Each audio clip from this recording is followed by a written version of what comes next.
esta es la tercera clase que tenemos de Éxodo. La semana pasada llegamos al desierto, atravesamos por mar, atravesamos por todas esas murmuraciones, llegó el maná, llegaron los codornices, volvieron a murmurar, agarraron agua de la peña, el Señor les propone el pacto y aquí fue donde nos quedamos. El Señor vino y les propone, y estos son los 4 elementos básicos de un pacto, de un contrato. Aprendimos cómo es que fue que Dios vino y primero con el mediador Moisés les dice: quiero que sean, ve y diles, porque yo quiero que el pueblo de Israel sea mi especial tesoro, mi gente santa, una nación de sacerdotes. Y entre las subidas y bajadas de Moisés viene al pueblo y le dice: el Señor quiere que ustedes sean ese pueblo, una nación de sacerdotes. El pueblo ya vimos que 3 veces lo acepta, lo aceptó 2 veces con Moisés, la primera en esta ocasión, la segunda cuando lo oyen a Dios hablar, dice: todo lo que él diga vamos a hacer. Y después Moisés sube, escribió todo lo que Dios habló y todos oyeron y se los leyó por tercera vez a los líderes de Israel, a los 70 que están ahí arriba del monte, y ellos vuelven a decir: todo esto lo vamos a hacer. ¿Y qué es lo que estaba escrito en este documento que Moisés les está leyendo arriba del monte? Él mismo dijo: este es el libro del pacto. Entonces lo que él les leyó fue el libro del pacto. Entonces ellos aceptan el pacto. ¿Qué fue el pacto? Todas las palabras que Dios habló. Y si ya leímos Éxodo 20, él solamente habló los 10 mandamientos. Ese es el pacto. Y ahí nos quedamos, que hubo una cena de confirmación. Dios baja después de que aquellos sacerdotes matan los animales y la sangre se esparcida en el rollo y en la gente, haciéndose una ratificación de este pacto. Y entonces hay una cena de confirmación. Dios baja, pone sus pies en el monte, no le pasa nada a nadie, y ellos comieron y bebieron. 2 elementos básicos para cerrar un pacto: comieron y bebieron. Así como cuando vino el sacerdote Melquisedec y habló con Abraham, le dio pan y vino, así como cuando en el Nuevo Testamento Jesús viene con sus 12 apóstoles y les ofrece la copa del nuevo pacto después de haber partido el pan. Entonces son estos elementos básicos de un pacto: comer y beber, para cerrarlo. Aquí ellos ya, a este pacto aprendimos según Gálatas que ya nadie le puede agregar ni quitar este pacto, ni aún Dios, porque si Dios lo hace, entonces Él va a quebrar sus propias reglas, y entonces no puede exigir reglas si Él las quiebra, ¿ok? Y porque este es un Dios poderoso, aunque Él puede hacer al final lo que Él quiera, más sin embargo, Él se basa en estas reglas. ¿Amén? Ahora, vamos a ver entonces, entre el 20 y el 24, Moisés está ahí arriba, Dios le dice: ven, te voy a dar algunos detalles. Y aquí es donde nos vamos a hacer preguntas, como las que se están haciendo, si ya están leyendo. ¿Por qué Dios le empieza a dar reglas aquí entre el 20 y el 24, lo que leímos? Pues vamos a leer aquí, 24:12. Entonces el Señor le dijo a Moisés: sube al monte y espera allá, y te daré las tablas de piedra, la ley y mandamientos que he escrito para enseñarles. Y se levantó Moisés y Josué su ministro, y Moisés subió al monte de Dios. Entonces Moisés subió al monte de Dios, 24:15, y una nube cubrió el monte. Y la gloria del Señor reposó sobre el monte Sinaí, y la nube lo cubrió por 6 días. Moisés estuvo ahí quietecito por 6 días bajo esa nube. ¿Por qué? Porque es un ciclo que se tiene que esperar. 6 días, y en el 7º día llamó a Moisés Dios de ahí de medio de la nube: ven, Moisés, sube. Pero ya estaba de arriba: entra aquí a hablar conmigo, voy a hablar contigo, te voy a dar las tablas. Y entró Moisés en medio de la nube y subió al monte, y estuvo Moisés en el monte 40 días y 40 noches. Entonces ahí está Moisés, ya que toda la cena de confirmación no hubo pasado. Dios le dice: ven, te voy a dar los originales. Te voy a dar el documento oficial sellado con mi dedo ensangrentado, porque algunos de los documentos dice que fue con este dedo pulgar, ensangrentado. Y de todas maneras hay muchas escrituras en la Biblia que dice que estas tablas estaban escritas con el dedo, el pulgar, por así decirlo, el dedo de Dios. ¿Ok? Entonces estos eran los originales, esto era el documento oficial que Dios estaba tallando en la piedra. Esto es lo que le va a dar Moisés de este pacto. El pacto está escrito ahora en tablas de piedra. Primero fueron palabras audibles, Dios las habló, y los 600,000, sin contar los niños, las mujeres y todos los extranjeros que se habían añadido aquella vez, oyeron. Después Moisés las escribió en un cuero, en algún material, las escribió y después se las leyó allá arriba en el monte, pero ahora es Dios el que las ha escrito con su dedo en estas tablas. Este pacto pasó por varias negociaciones, hasta es como un contrato, hay negociaciones todavía, pero ahí ya no podía haber más negociaciones. Una vez confirmado con aquella cena, se pasa inmediatamente a que Dios lo va a firmar con su dedo ensangrentado. Y pasan 40 días y allá está Moisés arriba. Y entre el Éxodo 25 y el Éxodo 30, espero que ustedes lo lean si no lo han leído, para que tengan las mismas preguntas que todo el mundo está teniendo y Dios les empiece a dar respuestas. Mientras ustedes no se pregunten, no va a venir revelación. Ustedes tienen que empezar a leer para que empiecen a preguntar, la mente y el espíritu empiezan a tener este trabajo donde Dios entonces empieza a dar estas revelaciones. Ustedes van a leer que ahí pasaron muchas cosas.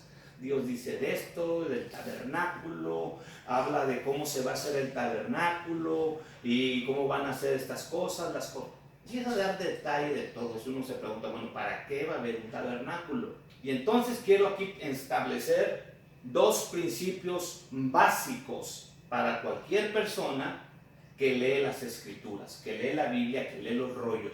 Y este es un principio que no solamente yo lo entiendo, lo sigo. Esto es, todas las personas que estudian la Biblia, los antiguos y los modernos, saben esto. Y este es un principio.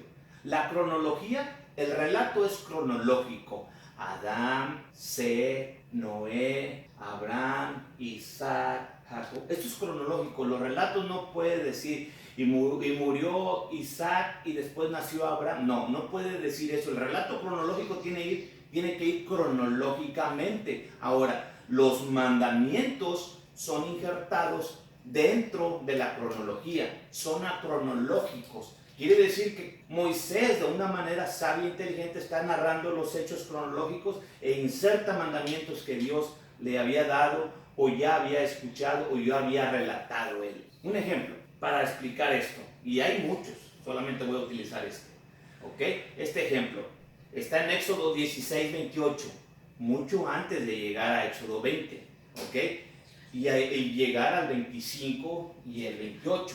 Todavía no se habla del tabernáculo, todavía no está el tabernáculo, todavía ni siquiera están los planos del tabernáculo, mucho menos está terminado el tabernáculo tardó un año para hacerse. Más sin embargo, vean lo que dice Éxodo 16, 28, cuando cae el maná, ya leímos ese evento. Y el Señor dijo a Moisés, Éxodo 16, 28, el Señor dijo a Moisés, ¿hasta cuándo no querréis guardar mis mandamientos y mis leyes?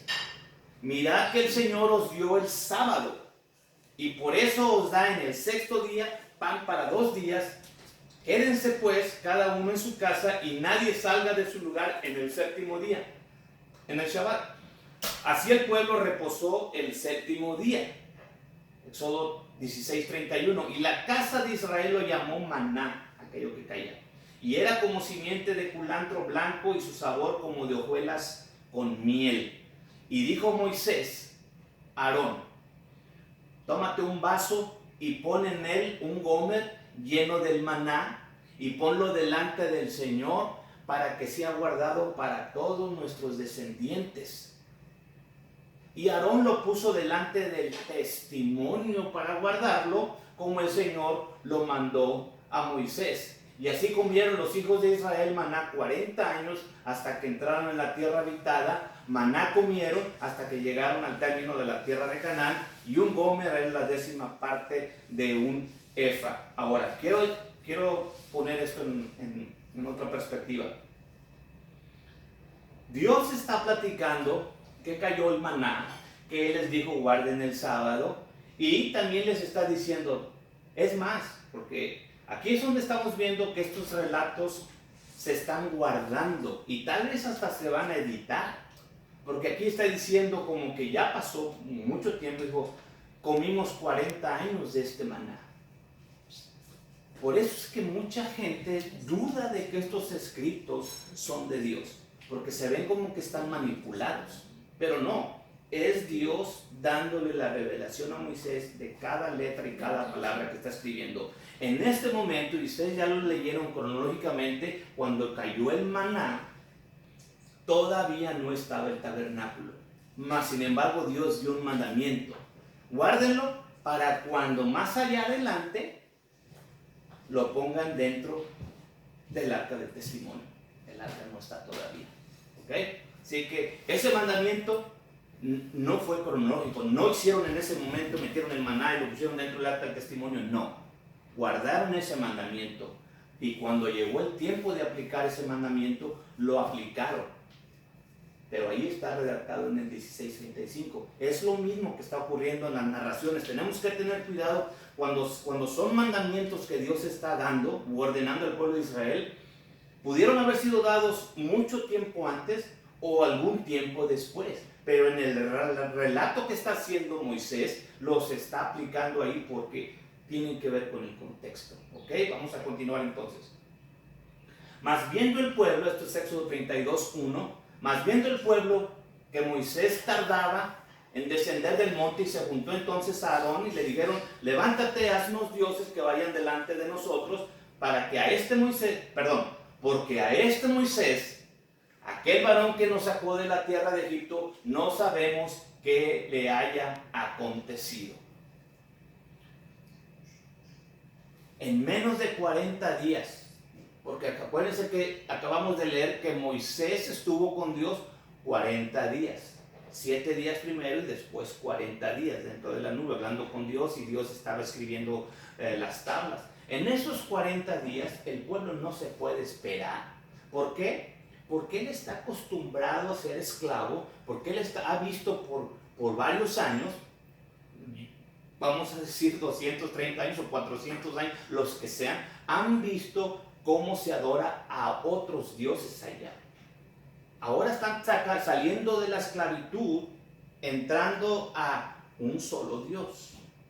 Y ya les habló en el pacto, yo soy Dios, no hay otro fuera de mí. No te hagas ninguna imagen ni ninguna semejanza de nada de lo que esté arriba, abajo, ni debajo de las aguas. No te hagas ninguna imagen, no las adores, no te arrodilles. Ya les dio este pacto, ya les dio esta bendición. Si haces eso, no tomes mi nombre en vano. Y los 10 mandamientos que ya leímos,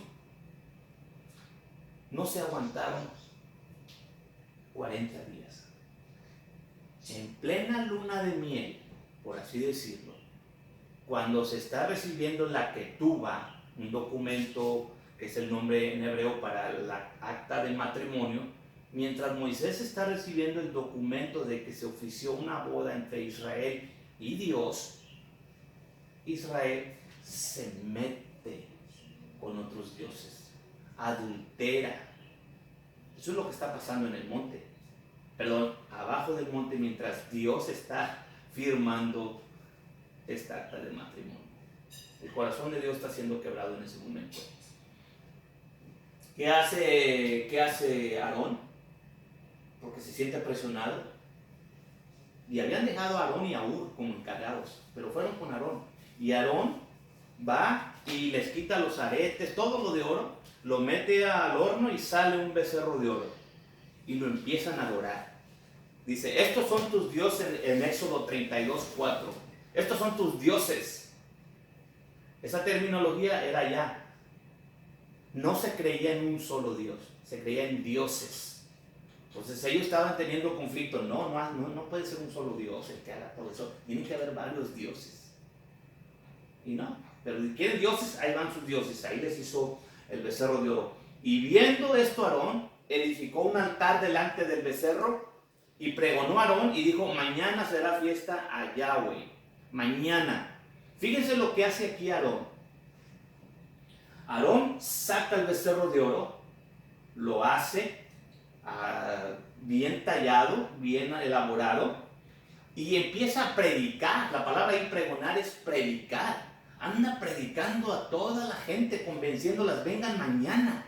Mañana vengan, porque tenemos una fiesta para Yahweh. Esto es lo que más le molesta a Dios. Hubiera dicho, vengan para acá, vamos a adorar los dioses que adorábamos antes en Egipto, allá en el paganismo, y no hubiera habido tanto problema. Pero ponerle el nombre, que ya Dios les ha dicho, no tomen mi nombre en vano. Por eso es que aquí están quebrando todos los mandamientos. Los están quebrando todos. Este día era un Shabbat. Este día era un Shabbat. Por eso ellos desde la tarde ya estaban con la ansiedad. Ya habían entrado al Shabbat. Y ellos van a quebrarlo. Lo van a quebrar.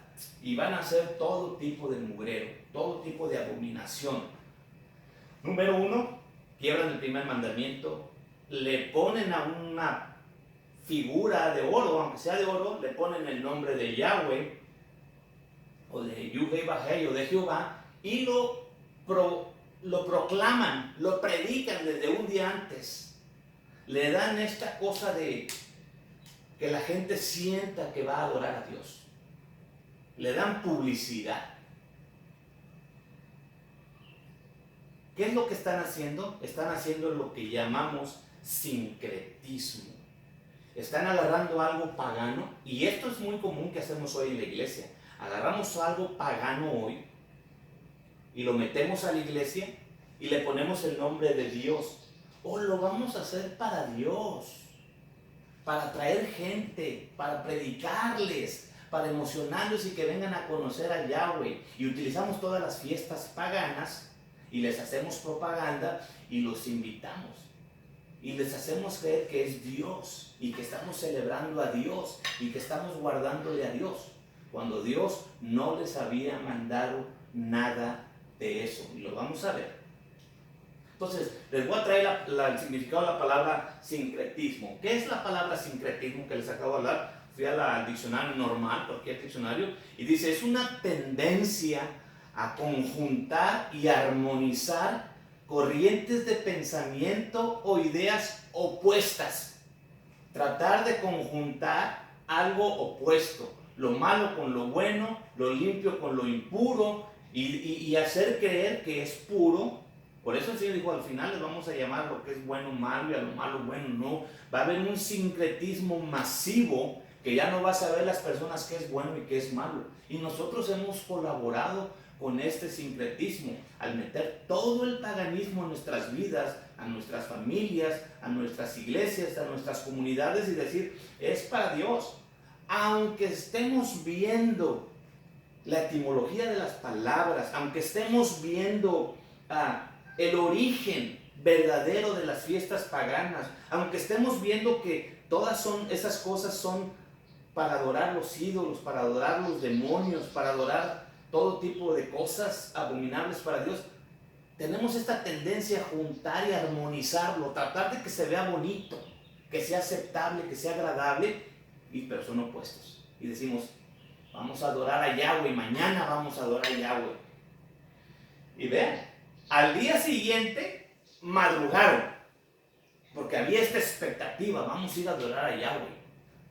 Madrugaron, ofrecieron holocaustos, presentaron ofrendas de paz. Y aquí vienen dos cosas que no debieron haber hecho tampoco. Se sentó el pueblo a comer y a beber. ¿Se acuerdan que esos dos elementos son básicos para hacer un pacto? Comer pan y beber vino. Bueno, ellos se sentaron enfrente del becerro de oro y hicieron un pacto con el becerro de oro, un pacto con los demonios, un pacto con estos ídolos. Fue por eso que se levantaron y se regocijaron. Esta palabra regocijaron es hicieron inmoralidad sexual, la cosa más abominable que está sucediendo ahí. Vean lo que está sucediendo ahí. Claro que en el español no dice así, ni el inglés, porque tratamos de minimizar lo que hemos hecho. Pero gracias a Dios que tenemos los escritos más antiguos, más originales, al alcance de todo el mundo en la internet. Y ustedes pueden ver qué fue lo que dice esa palabra, se regocijaron. Además estaban desnudos cuando llegó a Moisés. Y Dios le dice, presto se han apartado del camino que yo les mandé. Éxodo 32:8. Se han hecho un becerro de fundición, lo han adorado, le han ofrecido sacrificios y han dicho a Israel, estos son tus dioses que te sacaron de la tierra de Egipto. Le quitaron toda la honra a Dios, que Dios los sacó con mano fuerte y extendida a través de las plagas, y ya lo que leímos. Nosotros lo estamos viendo en letra, pero ellos lo vivieron. Ellos sabían que era Dios, ellos vieron ese mar abriéndose, esa columna de fuego, esa nube, todo ese poder lo vieron ellos. Mas sin embargo le quitaron la gloria y se la dieron al becerro de oro, se la dieron a los demonios. Increíble, pero eso es lo que hicieron. Ahora pues, le dice Dios, como este es un pacto y hay un mediador, y lo que me refiero cuando Dios respeta los pactos, el mediador que está ahí es Moisés. Él está a punto de darle las tablas en la mano, las tablas escritas, el original. Todavía sigue siendo el mediador Moisés, aunque aquellos ya aceptaron, ya comieron, ya no se le puede agregar nada. Dios le dice a Moisés, déjame, permíteme que se encienda mi furor en ellos y les consuma, y a ti te voy a poner sobre gente mucha. En otras palabras, vamos a consumir ese pueblo. Yo contigo puedo empezar de nuevo. Pero el mediador, que por una parte no sabía nada de lo que estaba pasando ahí abajo, y por otra parte tenía que hacer su papel de mediador, dijo, acuérdate de Abraham, Éxodo 32:13. Acuérdate de Abraham, de Isaac y de Israel, tus siervos, a los cuales les has jurado por ti mismo y les has dicho, yo multiplicaré vuestra simiente como las estrellas del cielo, y les voy a dar la simiente de toda la tierra que he hecho, y la tomarán por heredad para siempre. Hechos 32:13. Moisés hace su trabajo de intercesor, se tira al piso y Dios dice, bueno, no los voy a consumir. Pero eso era lo que era necesario hacer. Pero Dios dice, de todas maneras, ninguno de esos va a entrar. Le voy a dar la oportunidad a sus hijos. Todos estos los voy a matar. Y voy entonces ahora instituir una ley. Ya no van a entrar por el pacto. Es cuando Dios piensa en un apagafuegos, que es la ley. Pero sigamos leyendo en el 32:15. Y volvió Moisés y descendió del monte trayendo en su mano 2 tablas del testimonio, las tablas escritas por ambos lados, de una parte y de otra estaban escritas, y las tablas eran obra de Dios, y la escritura era escritura de Dios grabada sobre 2 tablas. Fíjense esto, Dios ya no tenía ningún compromiso de mandar esas tablas. Ya no tenía ningún compromiso, ya el pacto está quebrado. Este documento ha quedado anulado. Sin embargo, por la intervención de Moisés, baja Dios ahí. Aquí se lo han preguntado todos los eruditos. Bueno, o el dedo de Dios estaba muy gordo, o por qué se necesitaban 2 tablas. Yo me hice esa pregunta también. Él pudo haber hecho lo que él hubiera querido hacer, pero da 2 tablas porque esto es un documento legal. De ahí hemos agarrado todos nosotros, y yo veo y todos ven y dibujan 5 mandamientos en una tabla y 5 mandamientos en otra tabla. No, acuérdense que esto es todo un contrato. La terminología que se está hablando aquí es legal, y un abogado con la mente de abogacía sabe lo que está sucediendo aquí. Estos son 2 tablas que tienen lo mismo. Hasta la fecha, cuando se va a hacer, se hacen 2 documentos. Uno se guarda y otro se le da a la persona. 2 documentos originales.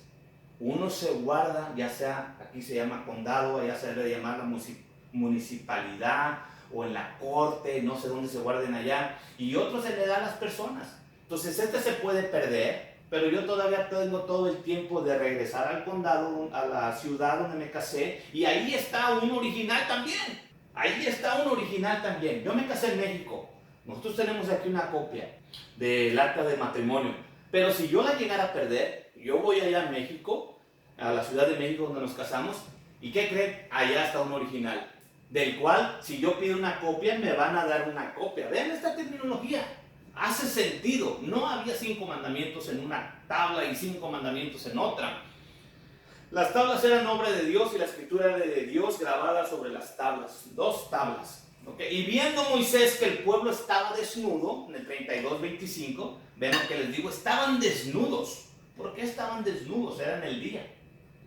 Porque Aarón los había desnudado para vergüenza entre los enemigos, y se puso Moisés a la puerta del real. ¿Quién es del Señor? Júntense conmigo, y se juntaron con él todos los hijos de Leví. Y llega Moisés, después de que vio todo el desorden, dice, ¿saben qué? No merece nada de esto que Dios les está dando. Y ahí tira las 2 piedras y las quiebra. Hace lo justo, porque Moisés era una persona justa. Era un sacerdote según el orden de Melquisedec. Los tira al piso, los quiebra porque está viendo todo lo que está sucediendo. Dice, no, ustedes no merecen este pacto. Lo quiebran. Y entonces se para la puerta y dice, ¿quién está conmigo? ¿Quién quiere salirse de todo ese mugrero? Y entonces se puso Moisés a la puerta y llama, y se vienen los de Leví. Y él les dijo, así dijo el Señor, Dios de Israel, ponga cada uno su espada sobre su muslo, pásenla y vuelvan de puerta en puerta por el campamento, y matar cada uno a su hermano, a su amigo y a su pariente. Aquí vean a los levitas que quieren ahora estar del lado de Moisés y de la verdad. Ellos también habían hecho mugrero, no crean que ellos no estaban ahí. Todo el pueblo se había contaminado, mas sin embargo había la oportunidad de, redimirse. Ellos hacen una decisión y dicen, yo quiero.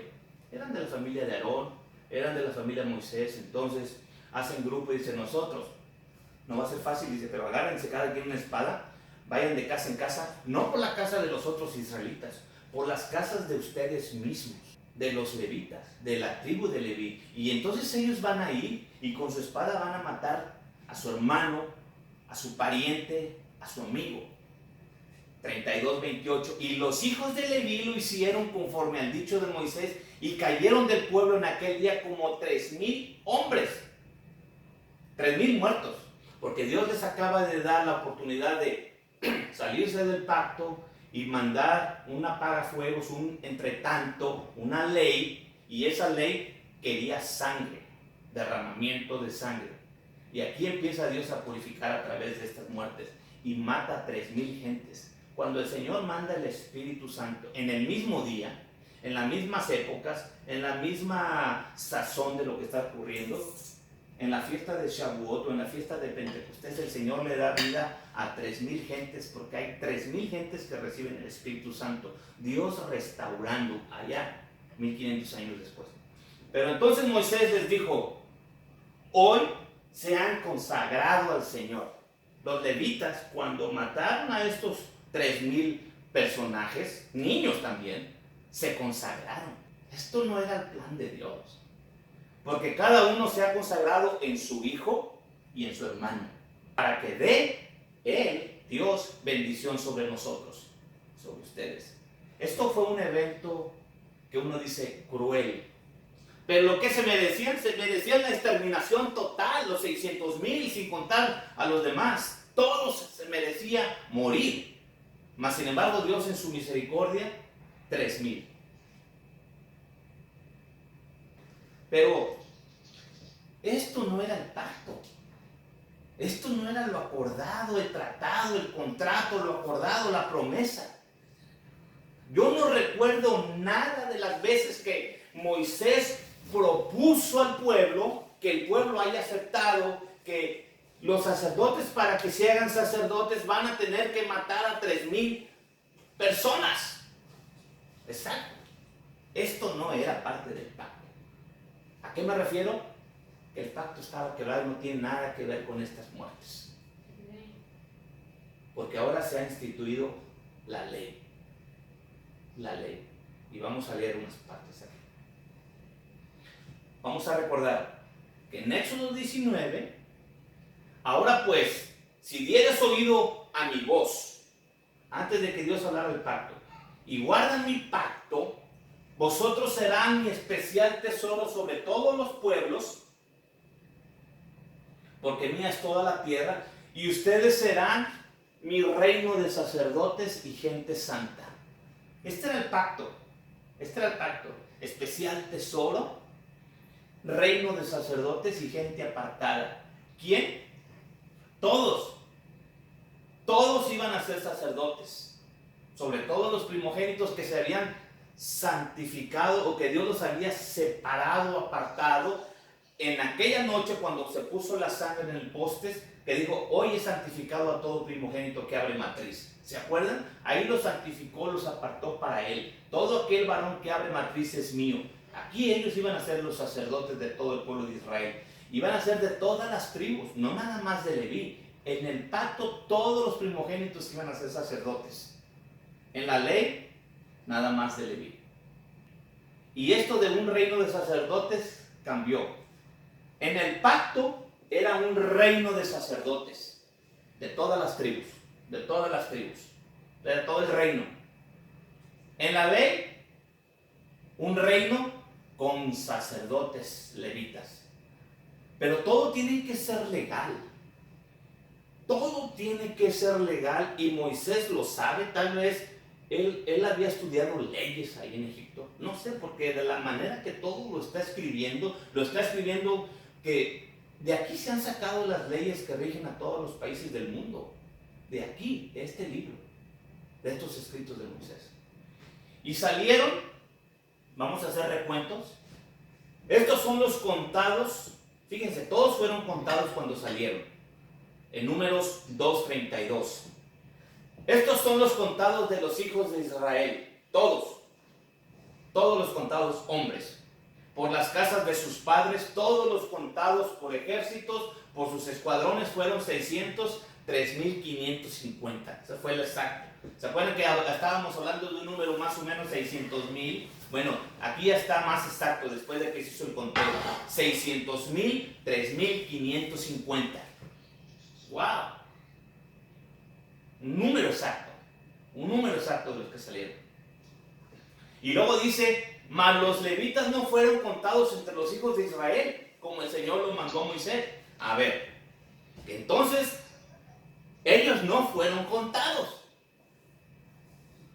Bueno, no fueron contados en este grupo. Dios no se va a contradecir.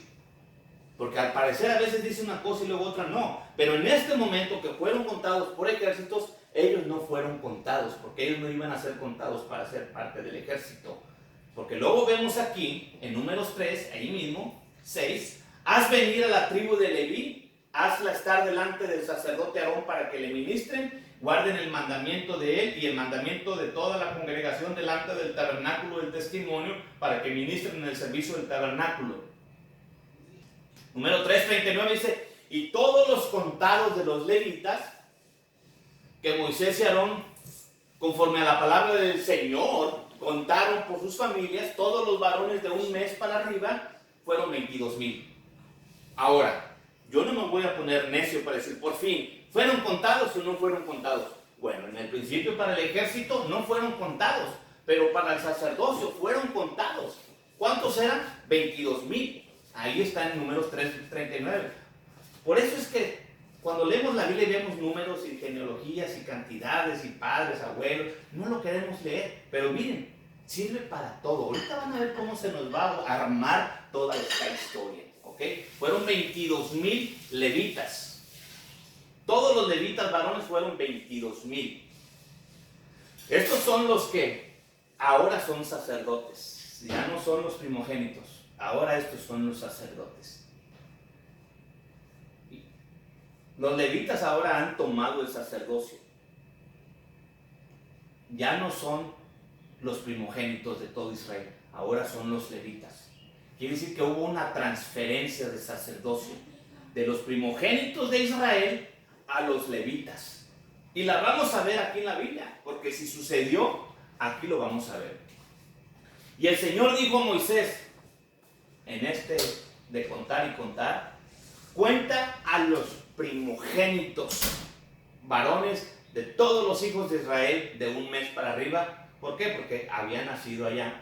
Y toma la cuenta de los nombres de ellos. Los nombres de los primogénitos y el número de los primogénitos va a ser contado. ¿Qué va a hacer? Dios va a ser un conteo. A ver, vamos a ver a cuántos yo les di el sacerdocio en el pacto. ¿Cuántos fueron cuando yo dije que les voy a dar una nación de sacerdotes? ¿Cuántos eran? Y los cuentan. Y tomarás a los levitas para mí en lugar de todos los primogénitos de los hijos de Israel, y los animales de los levitas en lugar de todos los primogénitos de los animales de los hijos de Israel. Vean lo que va a pasar ahora. Cuéntame a los primogénitos de Israel, cuéntamelos, desde un mes para arriba, porque les voy a quitar el sacerdocio que yo les di en el pacto, porque ellos han quebrado el pacto. Cuéntame a los levitas, porque a ellos les voy a dar el sacerdocio. Ahora, ellos van a ser los sacerdotes. Los levitas van a ser ahora mis sacerdotes en lugar de los primogénitos. Y contó Moisés, 3:42 de Números, contó Moisés como el Señor le mandó a todos los primogénitos de los hijos de Israel. Los contó también. Y todos los primogénitos, varones, conforme a la cuenta de los nombres de un mes para arriba, conforme a su cuenta, fueron 22,273. 22,273. 22,000 levitas de un mes para arriba y 22,000 primogénitos que van a traspasar el sacerdocio a los levitas. Increíble. Esto es increíble. Van a sobrar unos cuantos. Van a sobrar 273. Toma los levitas en lugar de todos los primogénitos de los hijos de Israel. Dios hace traer el nombre, porque también ponen los nombres.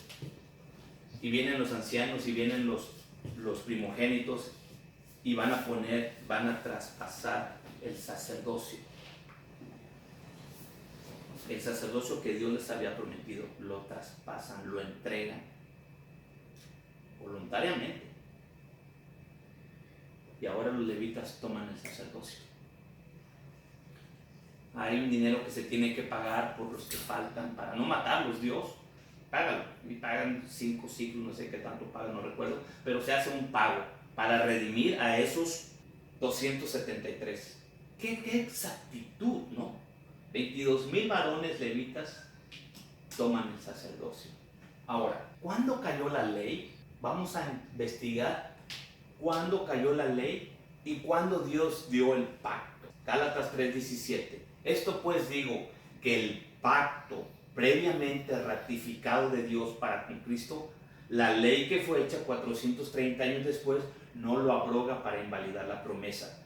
Porque si la herencia es por la ley, ya no es por la promesa, perdón. Pero Dios por la promesa hizo la dádiva a Abraham, o se la dio a Abraham. Entonces, ¿de qué sirvió la ley? Es la pregunta. Aquí está la respuesta en Gálatas 3:19. Porque esa gente se la estaba haciendo, los gálatas. Entonces, ¿de qué sirve la ley? Fue puesta por causa de las rebeliones. Hasta, o sea, un término. Fue puesta y va a tener una terminación. Fue puesta hasta que venga la simiente, el Mesías, a quien fue hecha la promesa y fue ordenada por los ángeles de la mano de un mediador. Fue puesta y con una terminación, fue puesta temporalmente. Y yo digo, vean esto, esa palabra puesta, la puse en amarillo, fue puesta. Es esta palabra en griego, no sé si alcancen a ver, pero se las voy a leer, van a tener que creerlo, pero después pueden ver la pantalla, la otra. Dice así, fue puesta, del griego 4369 según Strong, y dice prostitemus, de donde sacamos la palabra prótesis. Una prótesis. Una prótesis no es parte de, pero es un agregado, algo temporal. Una prótesis también puede ser algo de plástico. Aquí, si me quebré un hueso, me lo ponen, es una prótesis que me ponen ahí en lo que se me solda el hueso. Una prótesis puede ser también algo de los dientes. Una prótesis puede ser muchas cosas, pero que no era original. No era parte de. Y el significado ahí dice, es poner adicionalmente a algo, ponerlo por un lado, traer algo, anexarlo, añadir, agregar otra vez, incrementar. La idea es de que fue una prótesis. Entonces la ley, vemos al pueblo de Israel que está a punto de ser asesinado por Dios porque quebró el pacto. Moisés intercede y entonces, como Moisés intercede, Dios dice: ok, les voy a dar una prótesis temporal para que puedan caminar, puedan seguir caminando hasta que venga el Mesías. Y el pueblo va a caminar por 1500 años hasta que venga el Mesías. Ahora, ustedes van a entender ahora que todas las veces que el Señor sanó, que todas las veces que el Señor quitó las muletas, que era sombra y figura de lo que estaba haciendo en lo espiritual. Estaba quitando la prótesis que fue puesta temporalmente hasta que Él viniera. La ley fue temporal, pero ¿sirvió? Claro que sí sirvió, porque los mantuvo con vida a toda la nación de Israel, gracias al sacerdocio levítico y todos esos sacrificios de animales que nada más quitaban los pecados año por año, y mantenían al pueblo de Israel con vida hasta que viniera el Mesías, el que iba a quitar la prótesis de un lado y regresarnos al nuevo pacto, darnos otra vez el pan y darnos otra vez la sangre. ¿Ok? Aquí está la palabra prostitemis, prostitemos, y que quiere decir poner a un lado y de algo temporal. Veamos en Romanos 4:13, porque no por la ley fue dada la promesa a Abraham. O sea, la promesa la está separando aquí también otra vez Pablo a los romanos. No. La promesa y la ley son dos cosas separadas. No vamos a mezclarlas. Lo de Abraham no es la ley. Porque la promesa no fue dada por la ley a Abraham o a su simiente, que sería el heredero del mundo, sino por la justicia.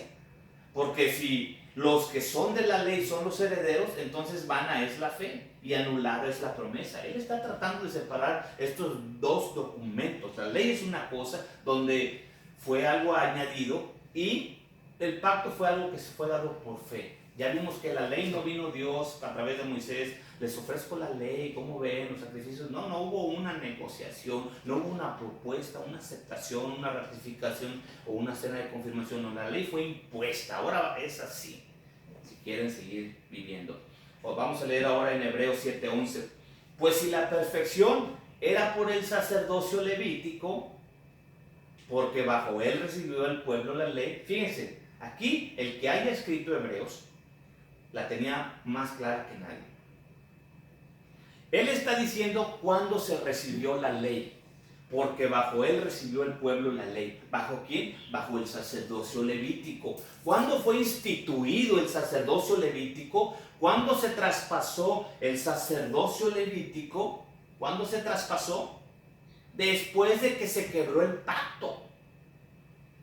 Después de que se quebró el pacto, se instituye el sacerdocio levítico, y bajo el sacerdocio levítico el Señor da la ley.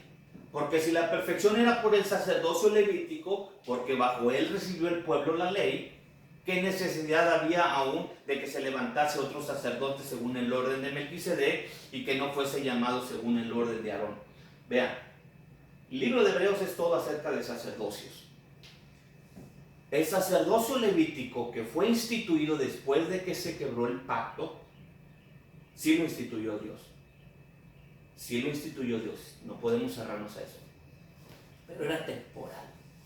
Era un trabajo temporal hasta que viniera el dueño de la promesa. Y el Señor, a través de todas las parábolas, está diciendo: miren, el Señor, el dueño del campo, les dio una parcela para trabajarla temporalmente. Después Él dijo: voy a mandar a los profetas, a sus siervos, a decir que ya viene el Hijo, el dueño de la promesa. Y ellos se enojaron y se pelearon tanto y no querían entregar la parcela. Por eso es que los levitas, en ese tiempo que vino el dueño de la promesa, el verdadero sumo sacerdote Melquisedec, el sacerdocio levítico fue el que se opuso. No quiso aceptar al sacerdote Melquisedec, al Hijo, al dueño de las promesas. Y fue todo el pleito del Nuevo Testamento. ¿Ok? porque no entendieron que era temporal su trabajo, pensó que era eterno y para siempre, cuando desde el principio Moisés les dijo, es temporal, hasta que venga el dueño, el de la simiente, a quien le fueron hechas las promesas, hasta ese tiempo, pero ellos no lo entendieron. Pues traspasado el sacerdocio, también es necesario que se haga un traspasamiento de la ley. Entonces, ya llegó el sumo sacerdote, llamado Yeshua, Jesús, que Juan, el último sacerdote levita, le traspasó en el bautizo el sacerdocio, el sumo sacerdocio levítico a Jesús, que era el sumo sacerdote según el orden de Melquisedec. Después vamos a tener una clase exactamente nada más del sacerdocio Melquisedec. Pero eso es lo que está pasando cuando vino el Señor. Pero vean esto aquí. Cuando vino el Señor, se estaba terminando el tiempo de los sacerdotes levitas. Entonces también se estaba paralelamente terminando el periodo de la ley. Tenía que haber un cambio en la ley. ¿Y qué es lo que iba a venir ahora? El pacto, el nuevo pacto. Así que la suma acerca de lo dicho es que tenemos tal sumo sacerdote, Hebreos 8, que se sentó a la diestra del trono de la majestad en los cielos, ministro del santuario y de aquel verdadero tabernáculo que el Señor asentó y no el hombre, diciéndole nuevo, dio por viejo al primero, y lo que decae y se envejece cerca está de desvanecerse. Lo que están escribiendo, Hebreos le está escribiendo a la generación antes de la destrucción del segundo templo. Básicamente lo que le está diciendo, entiéndalo, ya vino el sumo sacerdote, que viene a reemplazar a los trabajadores temporales que son los levitas, porque Dios va a regresar al pacto, y dentro del pacto no se necesita el sacerdocio levítico, sino que se necesita a los sacerdotes según el orden de Melquisedec, y se necesita a la nación de sacerdotes. Lo que va a hacer Jesús es tomar el sumo sacerdocio y quitárselo, ahora hacer la transferencia, quitárselo a los levitas, que eran los únicos que lo tenían, y dárselo, como originalmente estaba establecido, a todos los primogénitos de la casa de Israel. A todos los primogénitos de la casa de Israel. Eso es lo que estaba haciendo el Señor. Y como nosotros ya sabemos quién es el primogénito de Israel, quién es el primogénito de Dios, que Él lo repite varias veces en la Escritura, le ha caído un peso de sacerdocio a Efraín, que él tiene que funcionar en este sacerdocio. Él tiene que funcionar en este sacerdocio. Y es lo que estamos aprendiendo. Ahora, en Primera de Pedro, vamos a ver a quién escribe Pedro. El que la Iglesia Católica piensa que fundó, que fue el primer sacerdote. Vamos a ver a quién escribe. Pedro, apóstol de Jesús, el Cristo. ¿A quién? A los extranjeros esparcidos, a los que están esparcidos. ¿En dónde? En Ponto, en Galacia, en Capadocia, en Asia, en Bitinia. Pedro le va a escribir a los esparcidos, porque Israel fue esparcido a todas las 4 esquinas del mundo. Pedro, en sus escritos, en su mente están el pueblo esparcido. ¿Quiénes son el pueblo esparcido? 1 Pedro 1:2. Elegidos, según la presencia de Dios en santificación del Espíritu. ¿Para qué? Para obedecer y ser rociados con sangre, para recibir este pacto y obedecerlo. El pacto que fue, ¿de quién? Ahora es de Jesús, porque Jesús a través de su sangre nos ofrece el nuevo pacto. Y luego les dice allá en el capítulo 2:9 de 1 de Pedro, ustedes los esparcidos, los que andan viviendo como gentiles, que andaban dentro del paganismo, pero que están despertando y están regresando a sus herencias, a su identidad, a su verdadera identidad. Ustedes que andaban creyendo que eran griegos, romanos, efesios, gálatas, mexicanos, ustedes que están despertando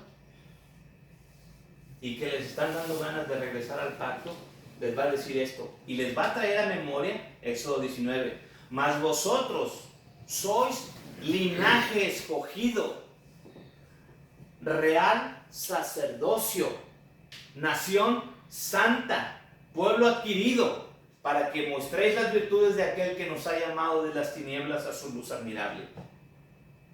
Esto es lo que Pedro le está diciendo a los que estaban saliendo de las naciones y regresando a su herencia, regresando a la promesa de Abraham, regresando a su verdadera identidad.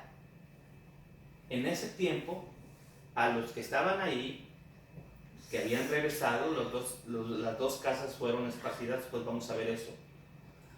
Pero las que habían regresado era la casa de Judá. La casa de Judá estaba ahí.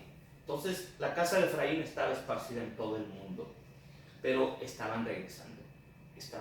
Era el tiempo de los gentiles, porque acuérdense que Efraín era la plenitud de los gentiles. Estaban regresando cuando vino Jesús. Ahí empezamos a regresar.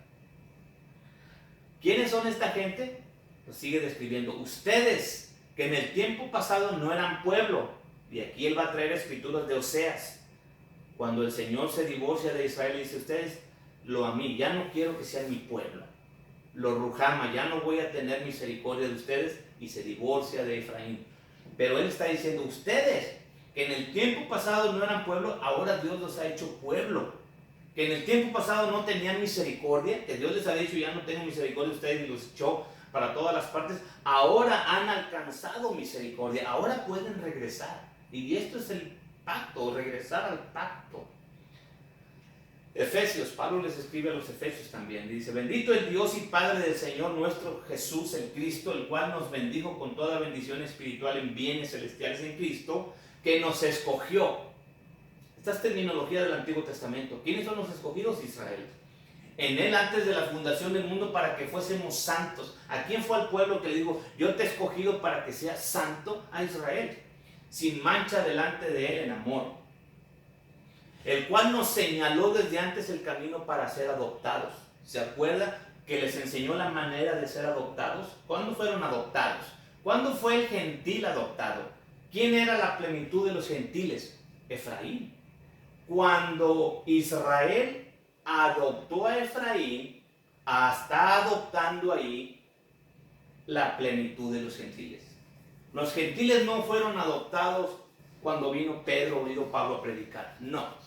Los gentiles, la plenitud de los gentiles, fueron adoptados cuando Jacob adoptó, porque es Israel, injertó gente, injertó multitud de naciones dentro de Israel. Los injertó. Él injertó a Efraín dentro de Israel y le dio la primogenitura. En hijos por Jesús en Cristo en sí mismo, por un buen querer de su voluntad, para alabanza de la gloria de su gracia, con la cual nos hizo aceptos en el amado. En él digo, en quien asimismo tuvimos herencia. Toda esta terminología que está utilizando Pablo es del Antiguo Testamento. Está hablando de herencia, está hablando del pacto, está hablando de adopción, está hablando de terminología legal. Conforme al propósito, que nos señaló desde antes el camino. Esa palabra camino hace referencia al pacto, las maneras, las formas. Párate en los caminos y examina, busca la senda antigua. La senda antigua hace referencia al pacto.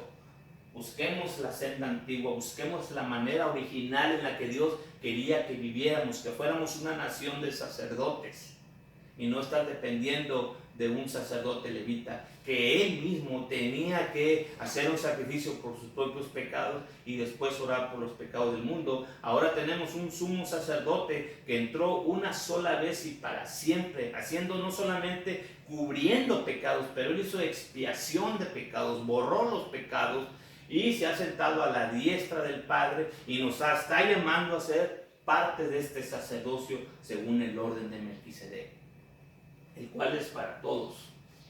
Por tanto, acordaos que en otro tiempo, estos son los Efesios, eran gentiles en la carne, eran llamados de la incircuncisión, como los llamaban los judíos, los de la circuncisión. En aquel tiempo estaban sin Cristo. Cuando ustedes estaban sin Cristo, no habían reconocido que eran de la simiente de Abraham. Porque Él les dijo, todos los que son de Cristo, son de la simiente de Abraham y son herederos.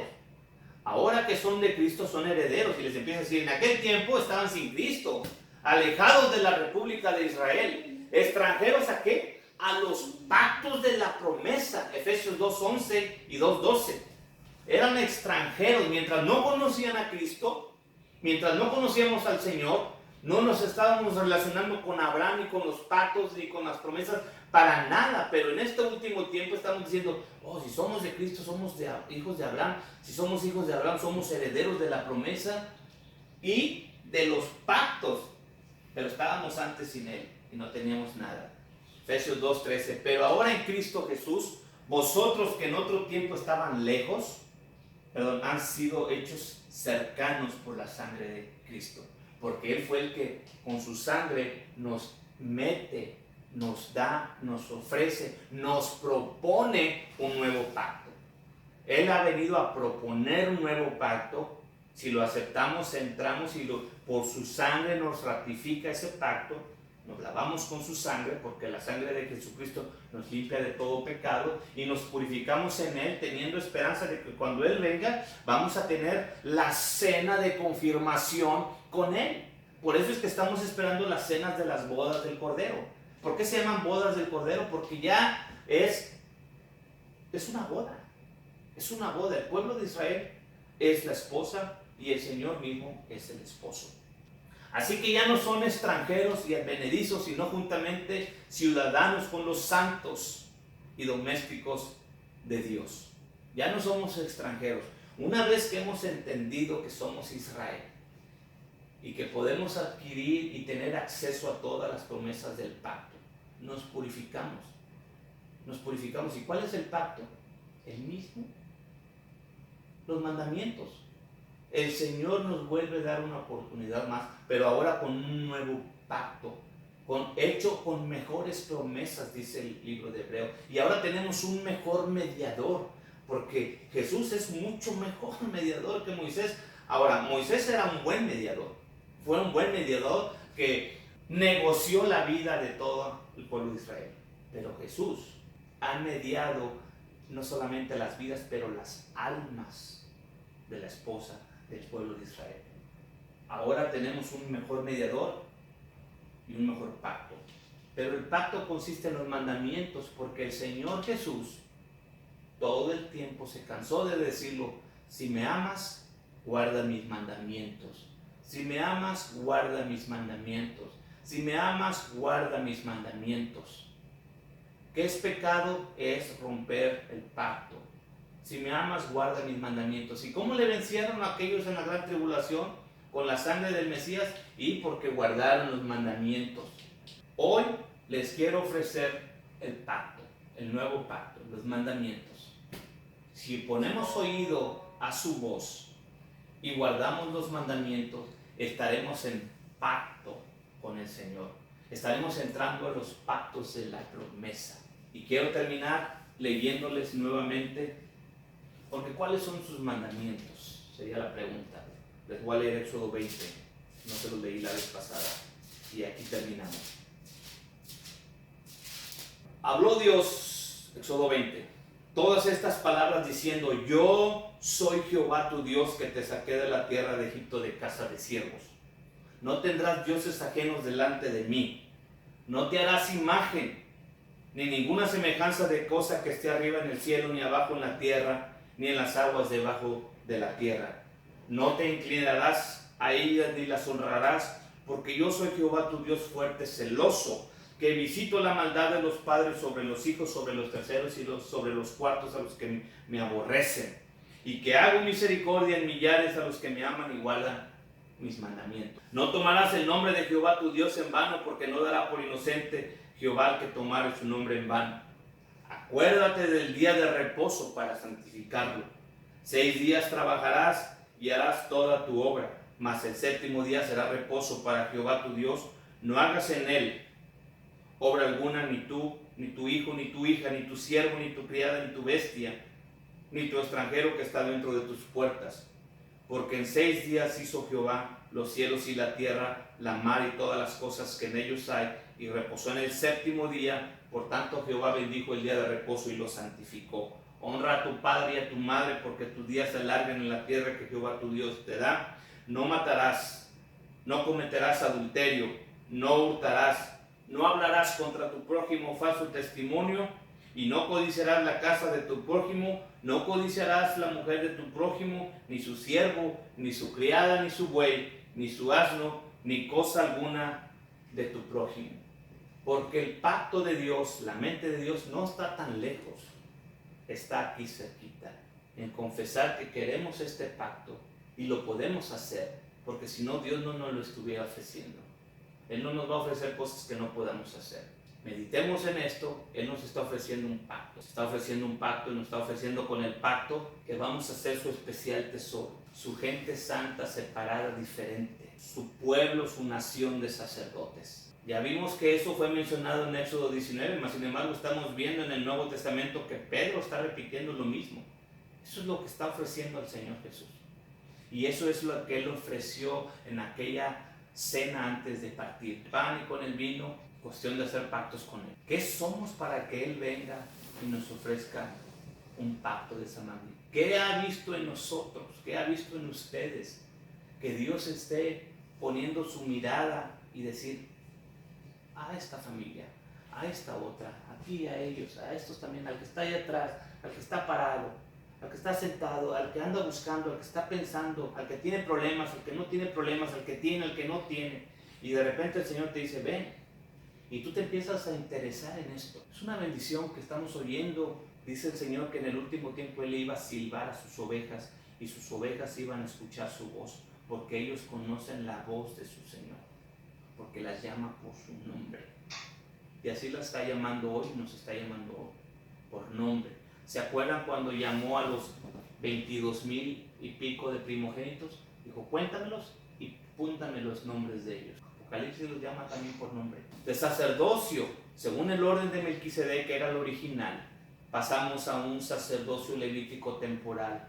Vino el Señor, el Mesías, y hemos puesto otra vez al sumo sacerdote Melquisedec encima de nosotros. Y solamente tenemos un sumo sacerdote, solamente tenemos un pastor, que es el pastor de las ovejas, llamado Jesús, llamado Yeshua y Mesías. A Él es al que tenemos que acercarnos y pedir que nos ayude. Vamos a hacer una oración.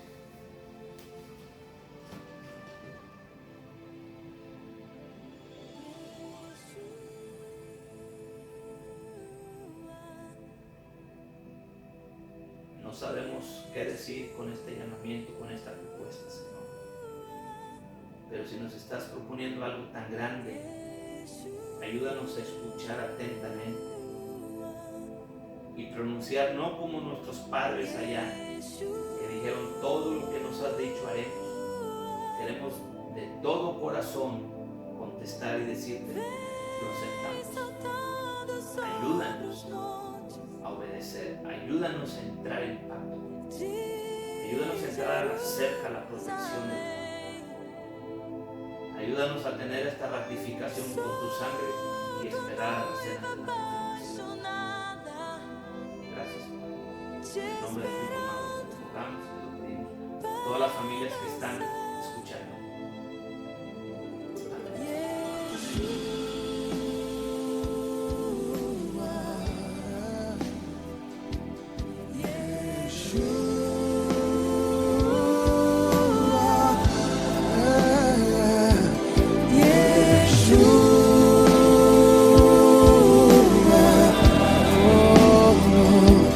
Yeshua,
Vem saltando sobre os montes de Jerusalém. Eu sou tua noiva apaixonada, te esperando para dançar. Ele vem saltando sobre os montes de Jerusalém. Eu sou tua noiva apaixonada,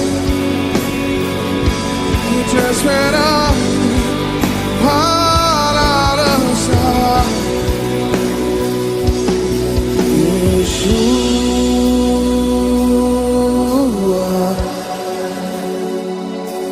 Yeshua.